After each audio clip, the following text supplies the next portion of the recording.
Hello, everybody, and welcome back to another episode of Deep Thoughts. Today, JoJo's Bizarre Adventure, Golden Wind, episode 29, Get to the Roman Colosseum. This one's pretty fire, I'm not gonna lie. Mind you, all of this friggin' season has been fire. Part 5 is totally legit. So let's go ahead and start with probably the craziest bits of the episode, in my opinion. I mean, we'll get to the psychotic bits later, but the interesting bit, rather, to me, was the stand arrows. The stand arrows having hidden wisdom. Now, I if I had to guess, I would say that it's some sort of, like, because in the opening we see Giorno, like, using the stand arrow to, like, stab down at something. Either he's using, maybe, like, if you're stabbed by the arrow twice, maybe it kills you. But then again, that doesn't make any sense because in part 4 we see Kira get stabbed again by the arrow, and he doesn't die. He just gets, like, actually, I'm pretty sure when Kira gets stabbed by the arrow, he gets he gets bites the dust, or bites the dust. So maybe it gives your stand, like, another ability. Like, maybe it's like, because Kira had bites the dust, Kira had just plain Killer Queen. Anyway, he had Killer Queen, and he had Sheer Heart Attack. But then when he got stabbed by the arrow, he got Bites the Dust.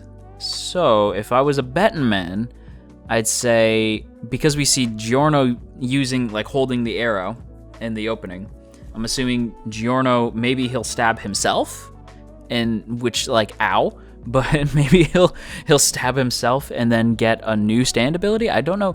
Like, gold experience to me is already, like, pretty OP. So I'm trying to think of, like, what an additional stand ability for gold experience would even be. That said, I'm curious. Maybe I'm, like, way off, and, like, the arrow is going to be used to, like, maybe the arrow actually does kill a stand user if used against them, or maybe it's something totally different.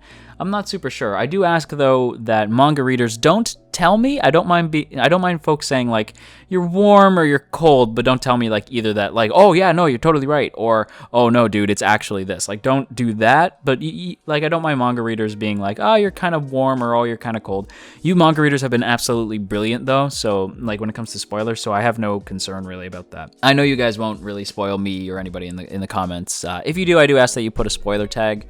Like, put, like, spoiler and then a bunch of spaces. I don't really check the comments tab anymore. I just kind of stick around on the video for, like, the first hour or two. So that's been helpful in trying not to get spoiled. Because if you don't know, if creators go to the comment tab on their, like, on their dashboard, they see every comment. So even if you put a bunch of spaces, they'll still see, like, it just takes up a bunch of space, and then the spoiler's still there. There's no hide or read more in the comments tab, unfortunately. I wish YouTube would fix that, or change that rather. But yeah, so I've been trying to kind of only, like, be on the video, like, only check the comments by actually clicking on the video. So if you do have to put spoilers on things, I encourage you to put a read more. I'm probably wrong, honestly, or maybe I'm totally right. I don't know, but either way, the stand arrow really kind of, like, being brought back in raises, like I all I could think of was Hermes, of, like, that just raises more questions, because the stand arrow injects a virus, or, like, kind of, I suppose, because the stand arrows come from an asteroid that came from space and carried a virus from space. Oh my god, that actually kind of makes sense when you think about it, because in part 4 there's the alien. And the alien was saying that he wasn't a stand user, and from if I'm remembering correctly, he couldn't see other stands. So what if it was a virus from his home planet, and that's where the asteroid maybe the asteroid, like, flew over his home planet, got infected with a virus, carried it to Earth. Whoa. Either way, that kind of, I was like, the stands are viruses, but, like, so the virus would normally kill most people, but if one has, like, the strength to withstand the virus, they are given a stand. I don't want to say it's, like, metachlorian level. Like, I almost never needed to know how the stands work, but I kind of dig this. I normally I'd rather like stuff like the Force or stands be, like, a mystery. So learning, I was like, no, I don't want to know. But at the same time, I was like, oh, actually, you know what?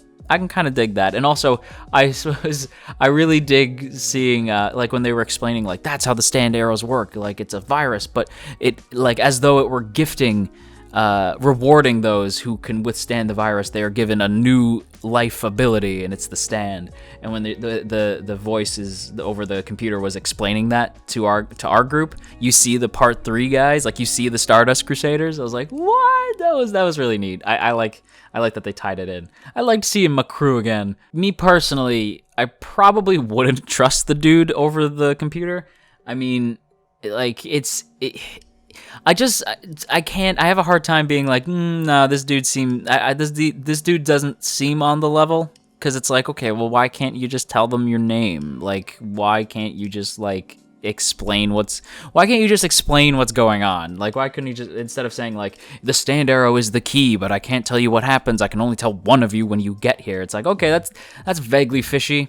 I thought for sure that the dude over the voice would end up being like one of the boss's like cronies, but even Giorno, or no, Trish is the one who's like, there's no way that anybody who saw the boss's ability would still be alive. But I was like, maybe that's just it. Maybe like this stand user is so badass that he has seen the boss's ability and survived, and the boss kept him around. That was my theory. But like, maybe I'm wrong. Like this, I wouldn't trust him. But at the same time, like what Mista says is true, and what Bucciarati says is true. It's just there's not much choice. They're gonna have to go with this dude. I don't know. It's kind of fishy. But we do actually see the boss's cronies, I guess, like the final obstacle. Like I think his last cronies besides Doppio, who is still on his shenanigans, by the way. But we do see the craziest villains from Passione I think we've seen so far. I believe it was Cioccolata and Sekiro, Cioccolata and Secco.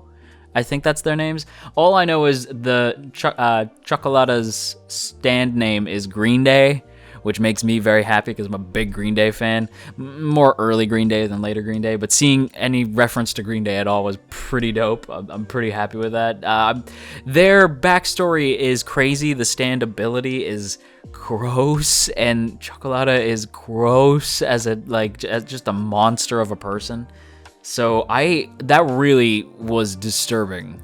I'm assuming they're the ones who chopped up the two assassins whose names I am forgetting, but I'm assuming it was these two, or maybe it wasn't. Maybe it was the boss. I don't know. It seems like these two's MO, because or at least they were in some way there, because this dude's twisted. This dude is really twisted. These two dudes are really twisted, because his like buddy Secco or whatever, he's like recording and like enjoying it too. It's like, ugh, just creepy. Just creepy stand users. I'm excited to see them fight the gang though. Before we go though, I do have to mention some color palette swaps. It is my favorite bit when it comes to JoJo's. It's my favorite thing that David Pro does with this series. It's swapping the colors so that we see the gang in a different sort of light. We maybe get a peer into like how they're feeling in the moment, and when stuff starts popping off, we get the color switch, and it is mostly shades of purple when it comes to most of the characters. So we get shades of purple pretty much unifying the trio within the turtle. We get so in my mind, what would connect those three being inside the turtle is a sense of mystery, since purple is often associated with mystery. That kind of makes the most sense to me, that like they're all feeling this combined sense of absolute, like they're absolutely baffled as to how this stand could work.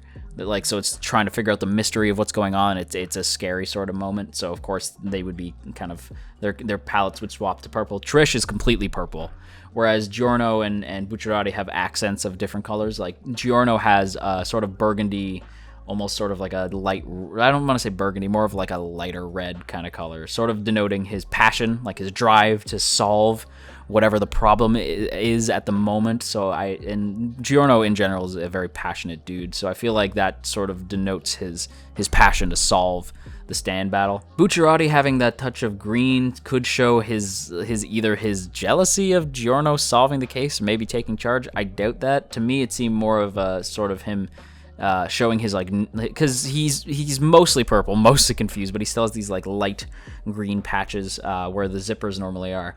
And to me, that was maybe to show his attempt at continuing to nurture the group, being the safety net, pushing them forward, like encouraging, because Narancia's just like totally losing his mind, and Bucciarati has to like try to like take control, like, Narancia, you have to throw the turtle, for God's sake, like, listen to me. Like, whereas Narancia wouldn't listen to Giorno, he does listen to Bucciarati, so maybe that's what the green was meant to symbolize. Narancia, though, I have no clue. Narancia is purple. He has light purple accents on his pants, so I thought maybe like he's also feeling, because Narancia's not the brightest bulb of the group, so I can kind of see him, even though he's like on the outside, he's still sort of baffled, like he has no clue what's going on, just as much as Mista or anybody else, but he's more like freaked out by it. It's totally a mystery to him. But he's also got like a greenish dark blue and a normal blue, and I don't know what that is meant to symbolize.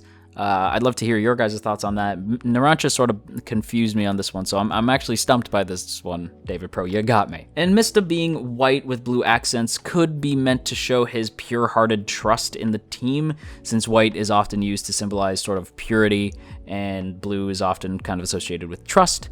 So I feel like, yeah, like a pure-hearted trust in the team. Like he just full-heartedly is like, no, Giorno and Bucciarati got this on lock. I believe in them. I'm going to use my stand to get Narancia and the turtle up on top of shore, and everything's going to be okay. So that's my color theories, my speculation on what the color symbolism in the episode could mean. However, with all of that said, that's basically going to wrap up my thoughts on JoJo's Bizarre Adventure Golden Wind episode 29. I hope you guys enjoyed. If you did enjoy today's video, then by all means, hitting that like button, sharing the video around on the internet, that would be super rad of you. And if you would like to hit that subscribe button, stick around, maybe ring that bell and join the good ones, that'd also be pretty cool. And before we go, as always, I have to give a big shout out to the good folks over on Patreon, in particular those in the Earl Grey tier: Omner Garamond, Veridin, Tristan, No For Nothing, Urza, Caden Fate, Gabriel, Dominic, Sipco Games, and Opinionated Slime. If you too would like to join the folks in the T-Squad, then by all means go ahead and check out the Patreon link in the description, and until our next meeting, stay rad and don't scary.